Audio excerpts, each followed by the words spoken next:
इनकेम चिन्ह दाड़ेयाᱹᱧ ᱠᱟᱱᱟ? चिदा बां चिन्ह मिया आमा चेहरा तो हिड़िन रेना बांग कना। आदि दिन पर आम सावते ᱧᱟᱯᱟᱢ हेसे? ᱦᱮᱸ 4 বছর 2 মাস পর। चेद लेका मेनामा? भाली गी हिनाया आम दो चिलका मेनामा? ᱤᱧ ᱦᱚᱸ ᱵᱷᱟᱜᱤ ᱜᱮ ᱢᱤᱱᱟᱹᱧᱟ। हठात तिहिन आम नोआ हर रे? एमनी गे। ओ अच्छा। दिसे हेना तमा ओना सेदाय रेनांग कथा प्रति आयुब बेर नोआ हर रे ती दोहो काते लांग ताड़ामेद तेहेन। किछु स्मृति कोनो दिन गी बांग हिड़िñᱚᱜ तेहेना। ताहले बापलाओ कनाम से बाम बापला? बापला दो होइतो नोआ जन्म रे दो बइन बापलाआ। एखोनो आम इनकेम दुलाड़िन तेहेना? बइन बाड़ाया तबे ची एखन दो इन अकय लगी हो इᱧ मने बांग बड़िचो दिन तेहेना। एखन दो आर इन अकय लगी हो अपेक्षा रे बइन तेहेन तेहेना। आर अभिमान?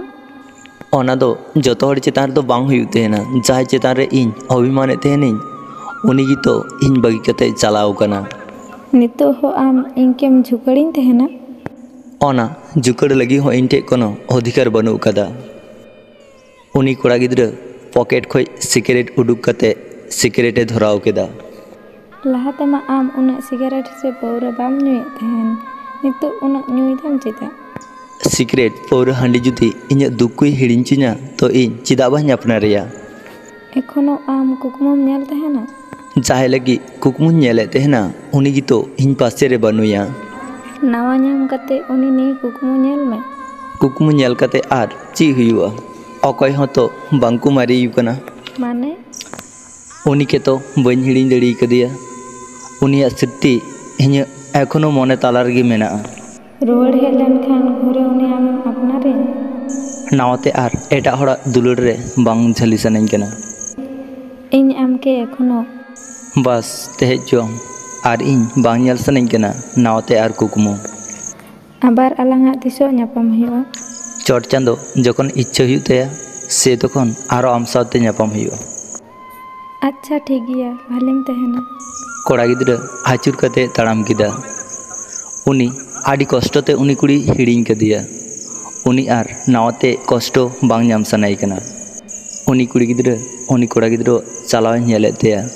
उनी कुड़ी गिद्रा मनेदा जुदी मिद धाव कते उनी कोड़ा जुदी आचुर कते कयक खाय उनी कोड़ा गिद्रा आर घरे आचुर कते बाय कयक लेदा। उनी कोड़ा गिद्रा मे आदा उनी कुड़ी के बांग उदुग सनाल दिया। उनी कोड़ा गिद्रा ताड़ाम केदा व्यस्त शहरे आना। ताड़ाम ताड़ाम ते मिद समय उनी कुड़ी गिद्रा मेहा खोए दानांगना। होयतो नोंका तेगी चाबात तेना किछु सम्पर्क दो शुधु मने तलारे कष्ट स्मृतिते तेहेन गया। आपेया मूल्यवान समय एम लगी आडी आडी सारहाव। नवा वीडियो आंजम कते चिलका पे बुझ किदा कमेंट तलाते लई पे। जुदी पे कुसिया खान अवश्य लाइक शेयर सब्सक्राइब तो आलू पे हिड़िña। मा तबे इन पास्टा सेन खन सानाम कोगी जोहार।